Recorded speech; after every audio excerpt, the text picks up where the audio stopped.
All of New York City was abuzz last spring with talk performance artist Marina Abramovich's controversial retrospective at the Museum of Modern Art.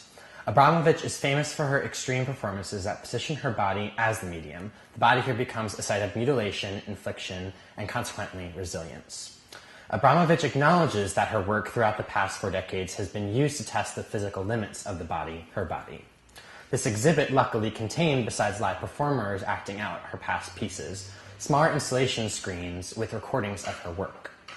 One screen displayed her and her former partner slapping each other with growing intensity and frequency for approximately 20 minutes. Just across the room was footage of Abramovich naked and running repeatedly into a column as people stood around and watched. And actually, her partner, both her partner romantically and in her work, was in this work as well when they were colliding in these walls, but she lasted longer than him. The sounds of her body colliding into the firm wall mixed with the sight of her body's reverberation immediately post-collision are documented acts of self-brutality. They are so vivid that it may be difficult for some, like myself, to watch without feeling a sense of Abramovich's own physical pain. How did Abramovich garner such success through her provocative work? What is the appeal, and why do we, the spectators, stay and watch? Abramovich's work does not stand alone in this question about ostensibly masochistic artistic expression, not only on the part of the performer, but also those watching. In fact, European cinemas of the past few decades offer us a comprehensive body of work fixated on questions of audience's stamina in the face of disturbing imagery and morose narrativity. 3 of the arguably most watched filmmakers who fit within this category are Michael Haneke, Lars von Trier, and Catherine Breillat, also controversial and incredibly prolific. While these directors, all from different countries, have varying ideological and stylistic questions catalyzing their work, they nonetheless are known for making films that mix melodrama and a somewhat new brand of horror, employing themes of rape, psychological and physical torture, and narratively including dismal outcomes for the film's protagonists, or at best ambiguously implying dreadful consequences for the central characters. These films might not be drawing on a literal sexual discourse of masochism with predictable connotations of bondage props and verbal assault. However, they establish a more figurative masochistic dynamic with their audiences, a discourse within proximity to the spectatorship of classical horror films. So I come back to this question, why do we watch? In searching for an answer to this question of potential masochistic spectatorship and viewership, I came across Gilles Deleuze's writing on the subject of masochism. Coldness and Cruelty, a book mostly interested in the structures and themes of masochism as found in Leopold von Sacher-Masoch's famous Venus in Furs, is a diversified study of the phenomenon, drawing on Freudian psychoanalysis, Marquis de Sade's writings, Greek mythology, and even legal theory to analyze its many facets. Deleuze has an almost structuralist approach to masochism in this text, analyzing the method and process in its sexual practice. For Deleuze, the history of this practice is not as much significance as the structures of the complex relationship between victim and torturer, one dictated by contract and expectation. Though Deleuze would go on to write about cinema later in his career, he does not discuss masochism as it relates to film in this text. Nor is Deleuze interested in the reader's positioning within or outside of the text, a relationship that I cannot help but speculate may have interested Deleuze had he written on masochism later in his career. And yet still there is something incredibly revealing about masochism in Coldness and Cruelty, a study that, although it stays within the confines of psychoanalysis to a certain extent, transcends questions of psychological motivations and offers up a more spanning analysis of what may be vernacularly deemed pain-seeking or pain-loving or pain-seeking. Here I want to discuss some of my own thoughts on masochism and film spectatorship with the help of Deleuze's writing. Most writing on masochism, or usually sadomasochism, and film have been done through a predominantly psychoanalytic framework. K.J. Silverman's book, Male Subjectivity at the Margins, is a prime example of this. And while Silverman exhibits her admirable literacy of psychoanalytic theory, the book fails to tell us much about the materiality of masochism, its structures outside of the unconscious, and the ways it can open up other discussions about such things as spectatorship. This is precisely my intention here, to link Deleuze's ideas of masochism to the social phenomenon of masochistic film spectatorship. To help illustrate my point, I will refer to Lars von Trier's 2003 film Dogville, an allegory about social hysteria and exercise in spectatorial endurance. Through the work of Gilles Deleuze, I want to focus my discussion by asking the question, how does a violent and disturbing film, arguably not intended to sexually stimulate its viewers, get sexualized through the phenomenological process of spectatorship? And in this process, how does the spectator's masochism, the pleasure in the pleasure and the pain both experienced and endured by the spectator, bleed into the spectator's sadism, the pleasure in watching the pain on the screen? I believe Deleuze's theories provide for cinema crucial links in its own study of masochism, but the cinematic medium also exposes some of the shortcomings of Deleuze's ideas on masochism. This point I will come to later in the paper. So I want to begin with the text, Coldness and Cruelty, because I think Deleuze has a specific agenda in this work. His major assault is on the vernacular assimilation of the term sadomasochism. For Deleuze, sadomasochism is a misnomer, as the two are not ideally congruous. Emphasizing Marquis de Sade and Leopold von Sacher-Masoch's separate writings, Deleuze points out that sadism and masochism derive from disparate literary ideologies. Sadism acts as an attempt to anarchically obliterate institutional law, to subvert it and defy it through violence. Masochism, on the other hand, Deleuze writes, creates a new order and a new law through the use of contract and ritual. Deleuze admits that it is often difficult to find exact formal divides between the two discourses. Masochism usually contains sadism and vice versa, but not as polarized acts dependent on one another. He pointedly states that it would never occur to the sadist to find pleasure in other people's pain if he had not first undergone the masochistic experience of a link between pain and pleasure.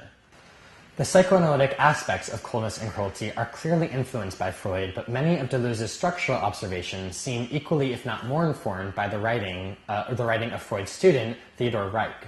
In defining masochism, Deleuze recalls Reich repeatedly, noting Reich for his thematic breakdown of the phenomenon.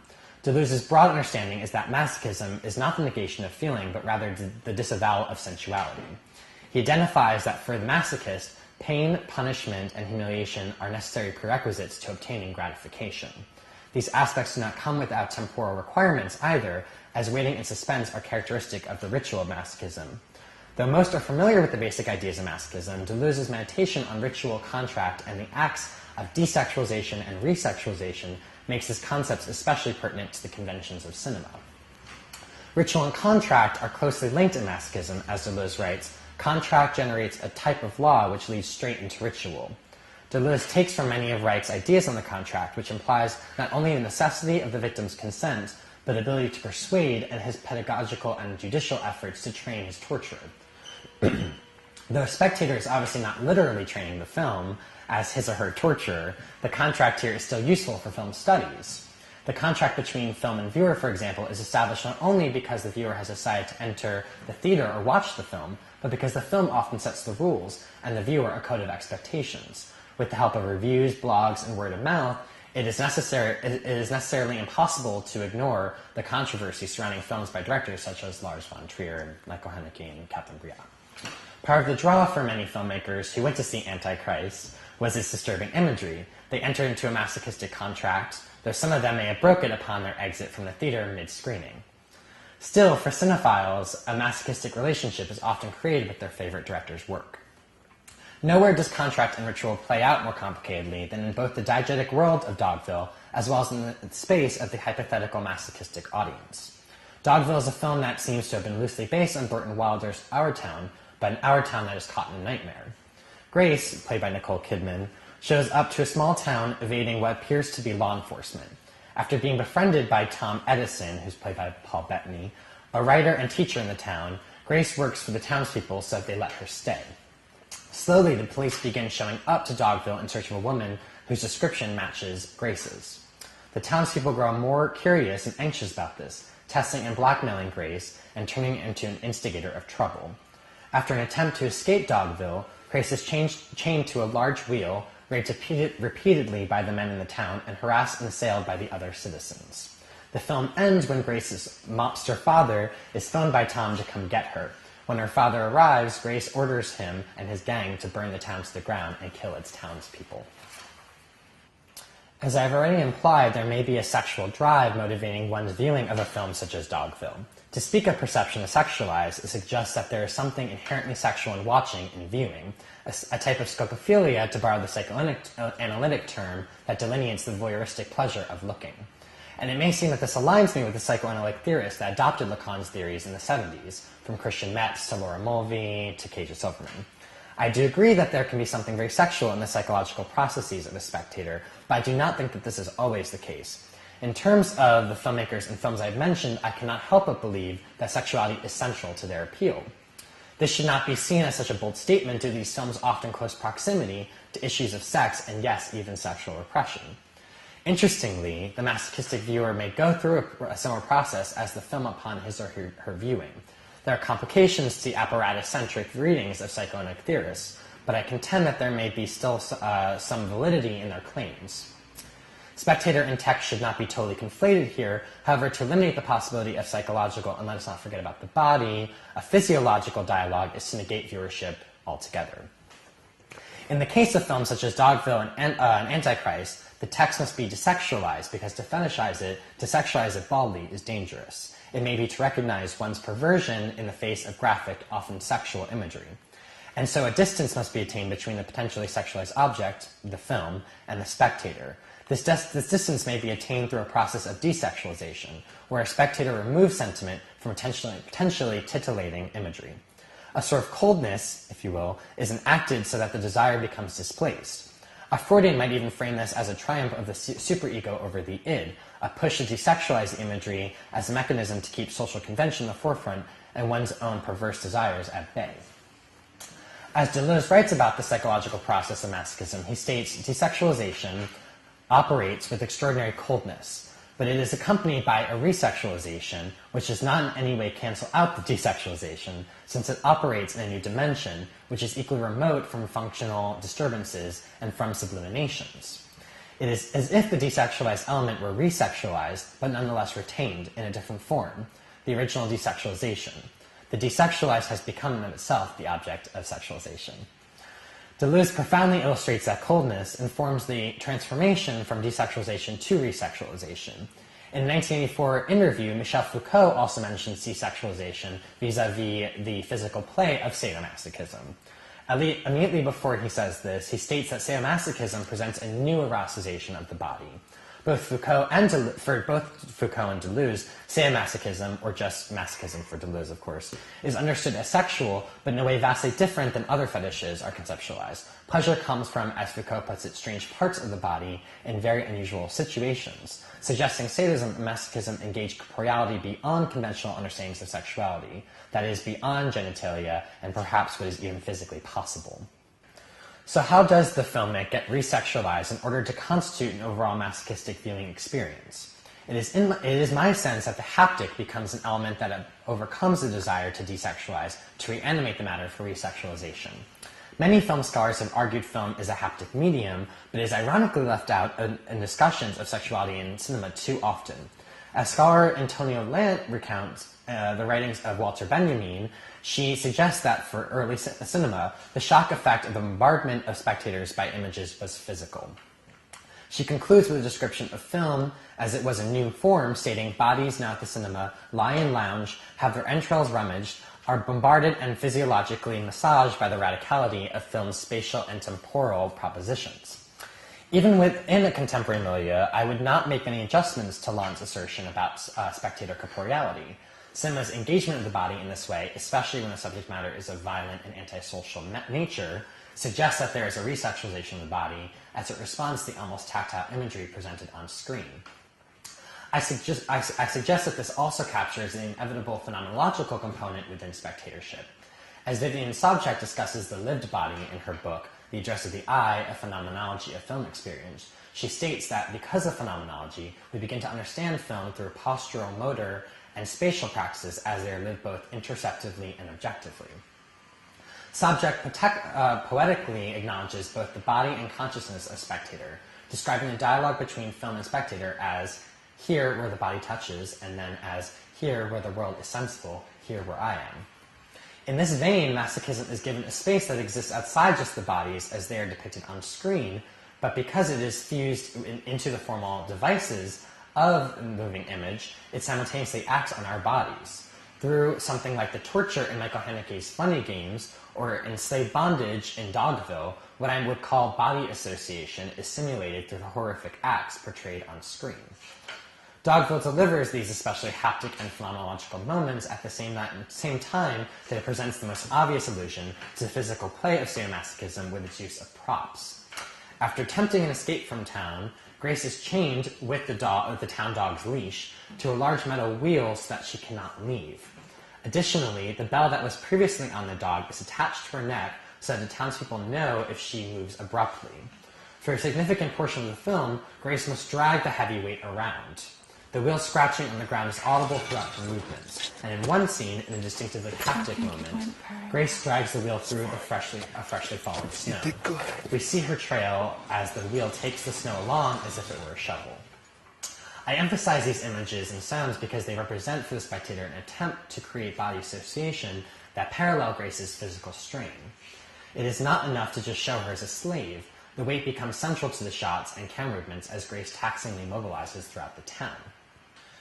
The haptic as an interlocution between desexualization and resexualization may enact the body's participation, yet it only begins to constitute the masochistic experience. For Deleuze, the use of repetition is central to the process. In Dogville, we watched Grace cyclically abused. This is expressed in the form of montage that reveals Grace's torture. About repetition, Deleuze writes, "In sadism and masochism, there is no mysterious link between pain and pleasure. The mystery lies in the desexualization process, which consolidates repetition at the opposite pole to pleasure, and in the subsequent resexualization makes the pleasure of repetition seemingly proceed from the pain." This quote may indicate that although pleasure does not exist in the initial act, as this is the moment of desexualization, the pleasure arrives with repetition originating from the pain. In the context of Dogville, the repetition is not perfectly symmetrical. The narrative structure places the spectator in the role of the masochist as Grace simply plays out the role of the tortured. The pleasure does not come from watching Grace violated in several ways, rather comes in the ritualistic position of viewing a film horrific in its character's behavior, its many characters' behavior, not Grace's. Had Grace had friends in Dogville, they too fell like the leaves. Most townspeople of the male sex now visited Grace at night to fulfill their sexual needs. It had occurred to the children to give the bell an extra ring every time such an act had been consummated, much to Martha's confusion. But since the chain had been attached, things had become easier for everyone. The harassments in bed did not have to be kept so secret anymore because they couldn't really be compared to a sexual act. They were embarrassing in the way it is when a hillbilly has his way with a cow, but no more than that. Tom saw everything. It pained him, and the sexual visits were a particularly severe blow. Good night.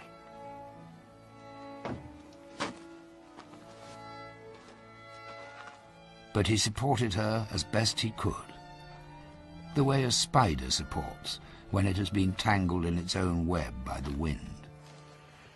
One could argue, however, that Dogville is an exercise in not only a director's sadism, but also our own. When Grace is first raped, it is shot in an almost sadistic way. As the rape occurs, the film edits between various angles on the event through the transparent imaginary houses of the townspeople. As Grace is assaulted, we see the townspeople go about their daily routines. Though Grace's body at this point has more or less become a signifier for slavery, this is of compulsory and overexerted labor, this moment creates a change in how her body is utilized visually. She is violated, and the multi-perspectival shots on the incident connotes a cruelty and maybe even a coldness that relegates the audience a kind of perpetrator. Deleuze's aim to divorce sadism and masochism to prove they are not dialectical is complicated here, and it is strangely within his temporary acknowledgement of dialectics that there may be an ironic support for sadism and masochism's interdependence. As he describes the roles of torture and victim as dialectical, he explains dialectic does not simply mean the free interchange of discourse, but implies transpositions and displacements of this kind, resulting in a scene being enacted simultaneously on several levels, with reversals and repudiations in the allocation of roles and discourses. As indicated by Deleuze, reversals are eminently possible within the play of masochism. All roles are subject to instability. I think this is true of sadism's relationship with masochism as well, as there is always a chance for one to bleed into the other. Part of the phenomenological experience of the film Spectator may be that film and spectator are often reversing roles, transposing the sadism and masochism from scene to scene or even moment to moment. The end of the film also signals this separation's near impossibility. When Grace's father and his gang rescue her, she finally realizes the malevolence inherent in the townspeople of Dogville. It is then that she turns into a sadist by having the whole town destroyed. In her father's car, Grace tells him to do the kids first and make the mother watch. Do in this case refers to kill, as it is her way to take revenge on one of the characters for smashing her beloved figurines and making her watch. The importance in this narrative event is that if the hypothetical masochistic spectator did not experience pain throughout the film, it is in Grace's revenge that the two unite. In what seemed like a triangulation of sadomasochism, the protagonist and viewer merge in this moment to turn the tables on a town that took no pity on a vulnerable guest. Their villainy becomes her own, and Grace annihilates the order and contract established between town and her, the spectator and the protagonist. Not everyone has the same reactions to films by such directors as Lars von Trier, Catherine Breillat, or Michael Haneke, for example. The discomfort that their films often elicit is certainly a subjective observation, but this paper has mostly tried to identify aesthetic and narrative efforts to have audiences squirm and maybe even depart the theater. It is in the haptic qualities of cinema that masochistic desire is given a place to explore subjects socially taboo. Whether through the jump cuts or lingering shots in Dogville, the screen becomes a textured site where spectators are invited to test their tolerance for the palpable suffering in the film. Again, it is Deleuze that emphasizes the use of the contract in masochism. The spectator enters into a contract, desexualized as it may be, and resexualizes the film-spectator relationship through a sense of haptic ritual. For Foucault, this may be directly tied to an eroticized interest in power relations. Similarly, the film does establish a power relation with the spectator. The Vivian subject reminds us of the body's agency. We can not ignore a process that demands of us something as simple as the instructions to sit and watch. To be present in and of itself is a vital part of the masochistic contract, and filmmakers who love the idea of audiences squirming in their chairs, well beyond the classic horror sense of it, may play the role of torturer in an often sadistic scenario. But it is not this simple. Grace, for example, in Dogville, is able to take back her corporeal agency. It is in her passage from agency to sadism, in our potential to align ourselves with her, that this idea becomes complicated.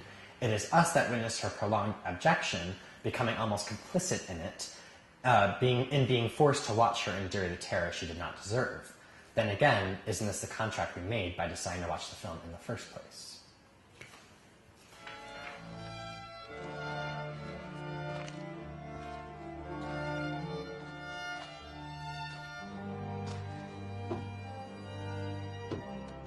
I came across Gilles Deleuze's writing on the subject of masochism.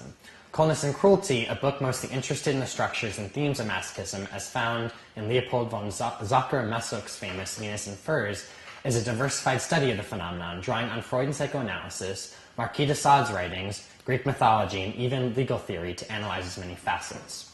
Deleuze has an almost structuralist approach to masochism in this text, analyzing the method and process in its sexual practice. For Deleuze, the history of this practice is not as much significance as the structures of the complex relationship between victim and torturer, one dictated by contract and expectation. Though Deleuze would go on to write about cinema later in his career, they are so vivid that it may be difficult for some, like myself, to watch without feeling a sense of Abramovich's own physical pain.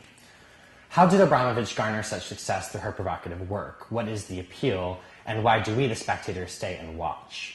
Abramovich's work does not stand alone in this question about ostensibly masochistic artistic expression, not only on the part of the performer, but also those watching. In fact, European cinemas of the past few decades offer us a comprehensive body of work fixated on questions of audience's stamina in the face of disturbing imagery and morose narrativity. Three of the arguably most watched filmmakers who fit within this category are Michael Haneke, Lars von Trier, and Catherine Breillat, also controversial and incredibly prolific. While these directors, all from different countries, have varying ideological and stylistic questions catalyzing their work, they nonetheless are known for making films that mix melodrama and a somewhat new brand of horror, employing themes of rape, psychological and physical torture, and narratively including dismal outcomes for the film's protagonists, or at best ambiguously implying dreadful consequences for the central characters.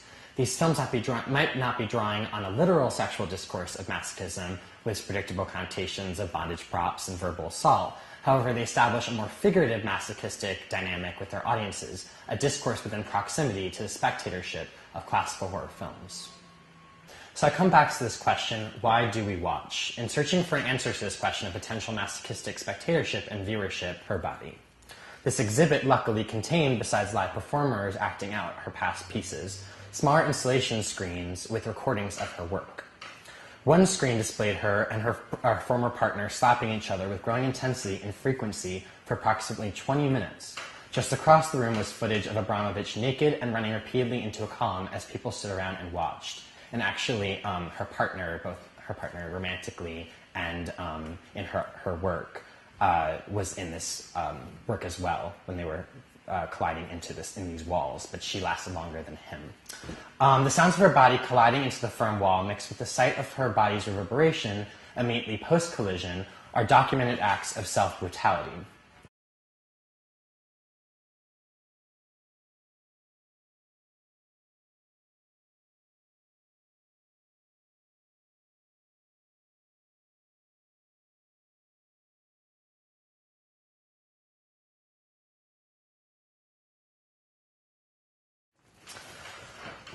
All of New York City was abuzz last spring with talk of performance artist Marina Abramovich's controversial retrospective at the Museum of Modern Art.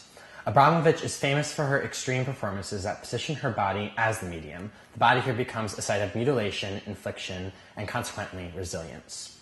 Abramovich acknowledges that her work throughout the past 4 decades has been used to test the physical limits of the body,